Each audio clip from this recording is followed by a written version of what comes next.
Okay, yes, I know I've been gone for a while, or at least I haven't made a good video in a while.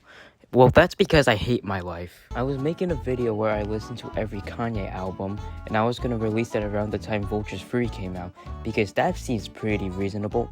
But this college dropout motherfucker hasn't even released Vulture's 2 yet. So that video was put on hold, so I was gonna make a video about the 2011 Muppets movie, because I really like that movie and I don't think enough people talk about it. So I did, and I realized halfway through that this video kinda sucked. The video was basically a plot summary video, and plot summary videos are fine. Hell, I did one and that's my favorite video that I've ever made. But this video was just not fun or entertaining. It also just didn't show what made this movie so great. And on top of that, I was just unmotivated and I had school and finals and yeah, my life's a mess. But yeah, I worked this Muppets video into a video essay, and when I mean video essay, I mean a dollar store version of a Shape Willis video. But whatever, the Muppets 2011 is an underrated masterpiece. I say this because 1, the movie's incredible, and 2, I just don't see enough people talk about it. The only times I see people talk about it is mainly because of Man or Muppet. But I'm here to give it all the love it deserves in this video essay by an idiot who doesn't know how to make a video essay. But before we talk about the movie, let's talk about how the movie was made. So after Disney bought the Muppets in 2004, they didn't really do anything with them in terms of movies. They only really made the Muppets Wizard of Oz, and yeah, I'm sure that turned out great. But in 2008, Jason Segel and Nicholas Stoller pitched a script to Disney for a new Muppets movie. This movie would be a soft reboot to the Muppets and would reintroduce them into the public. This movie would star Jason Segel and Amy Adams and have James Bobin direct. He also directed Alice Through the Looking Glass. What the hell happened? And on November 23rd, 2011, the movie was released in theaters and everyone loved it. It got really good reviews and did well enough in the box office to get a sequel where Kermit gets sent to a gulag. Wait, what? Anyway, let's see why The Muppets 2011 is an underrated masterpiece.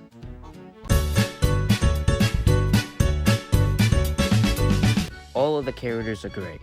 Walter is such a goofy and charming protagonist. The opening scene does a good job at making you feel sympathy for him because of his struggles of being a literal puppet and being made fun of for being a Muppets fan. Okay, I was looking up puppets to use for the video, and I found this George Orwell puppet.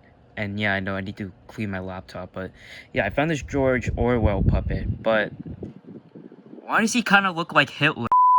You want to see his journey of saving the Muppets and eventually becoming one. Peter Linz did a great job puppeteering and voicing him. I also love his arc of finding his talent.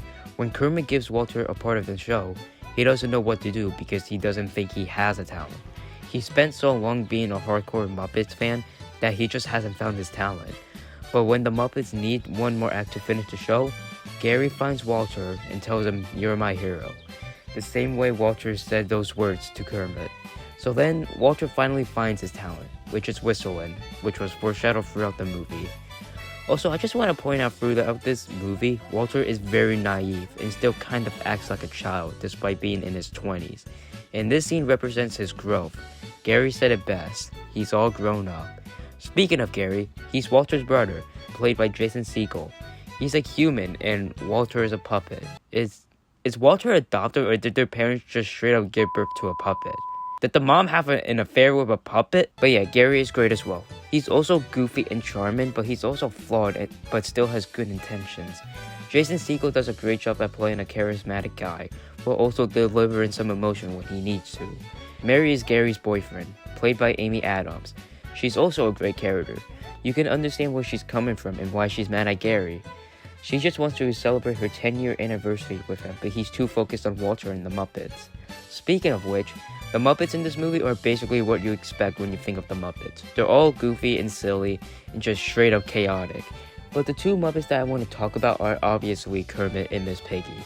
In this movie, Miss Piggy is mad at Kermit for leaving her and Kermit really regrets it. I love how despite Kermit being an extremely famous icon, the movie still shows that Kermit is an actual person with feelings and flaws. Or frog, or whatever. He's not perfect. That's basically what I'm trying to say. I know that in the other Muppets movies, there's still scenes where Kermit is reflecting on stuff, but I don't know, it just feels different here. I also love how you can see that Miss Piggy still clearly loves Kermit, but she still heard about what he did. But yeah, the show ends up bringing them back together in the end, and it's really sweet and stuff. Also, I want to talk about how the relationship parallels Gary and Mary's relationship. Kermit and Gary still clearly love their partners, but they're too focused on other things to show that. Miss Piggy and Mary are being done wrong by their partner, and they try to hide the fact that they hate being alone.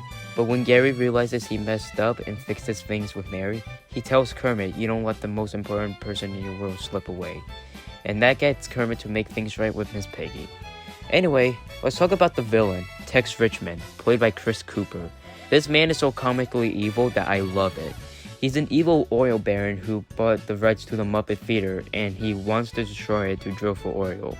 He's basically a greedy, cartoonishly evil CEO who wants money. Kinda accurate to CEOs today. He also has the best running gag in the movie, where instead of maniacally laughing, he just says maniacal laugh. And later on in the movie, Deadly says that Richmond cannot laugh. I wish they kept the scene where they explained why he cannot laugh. So basically, when he was having his 10th birthday, the Muppets were there to perform, and while his friends were laughing, he didn't know how to laugh. So his friends made fun of him for not knowing how to laugh, and since then, he's hated the Muppets. I think a silly backstory would have added more to his silly character, but whatever, I guess. Anyway, if you have the slightest idea of the Muppets, you would know they sing a lot, and their movies have a lot of songs. Let's talk about the songs in this movie.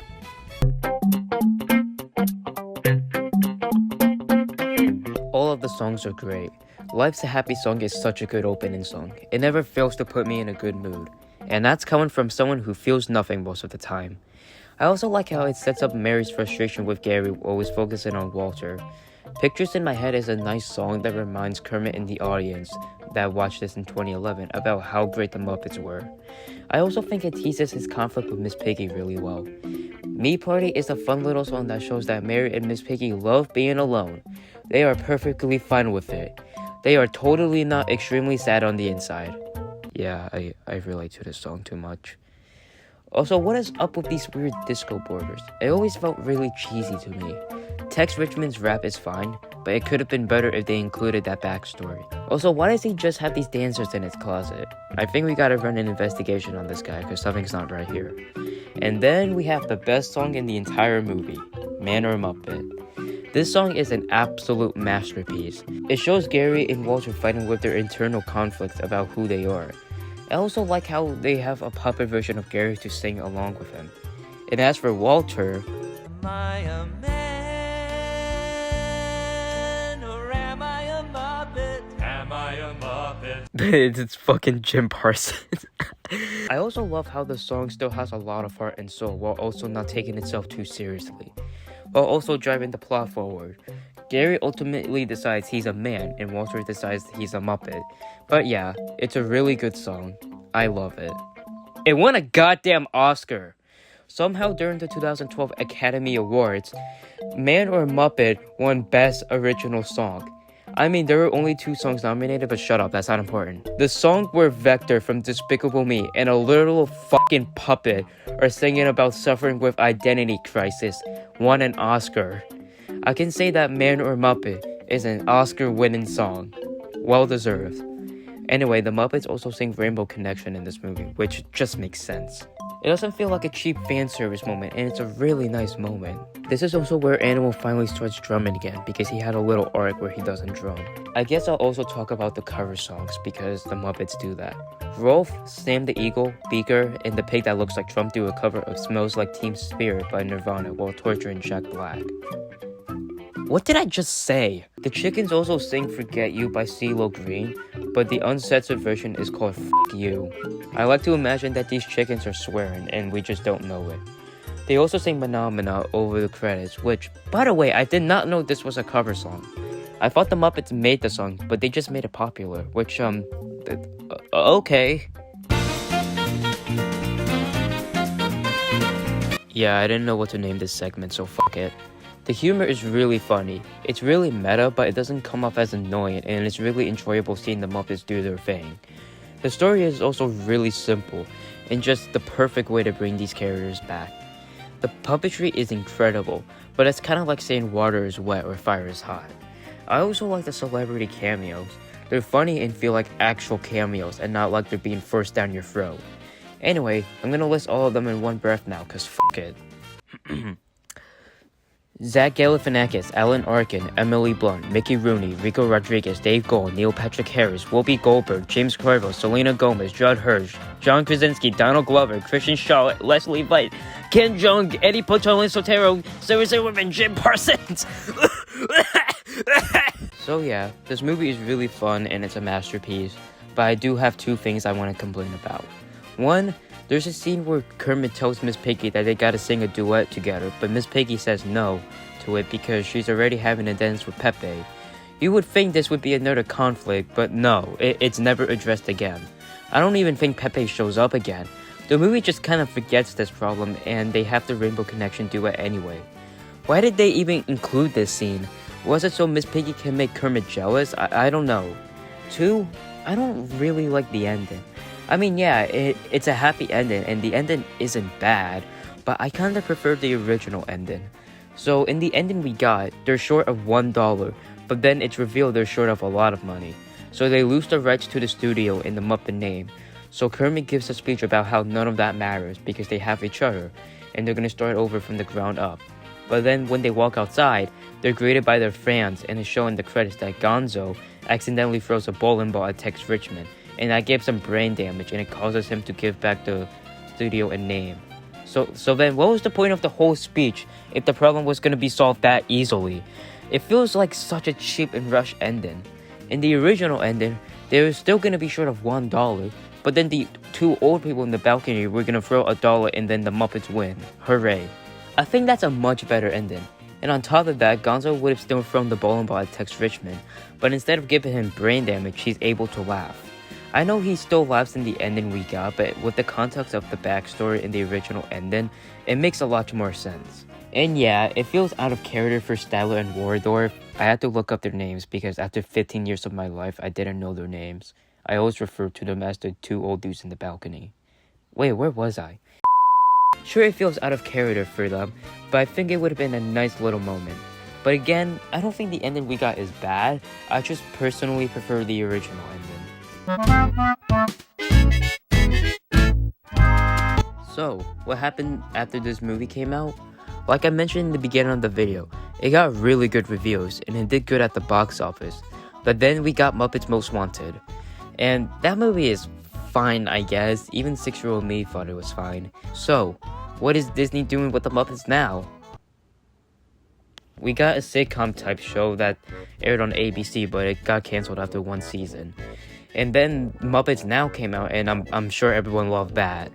And then we got Muppets Haunted Mansion, which I forgot even existed. And then we got The Muppets Mayhem, which is a show that stars the Electric Mayhem Band and Lily saying, "Why has God forsaken us?" But hey, the show got great reviews, so I don't know.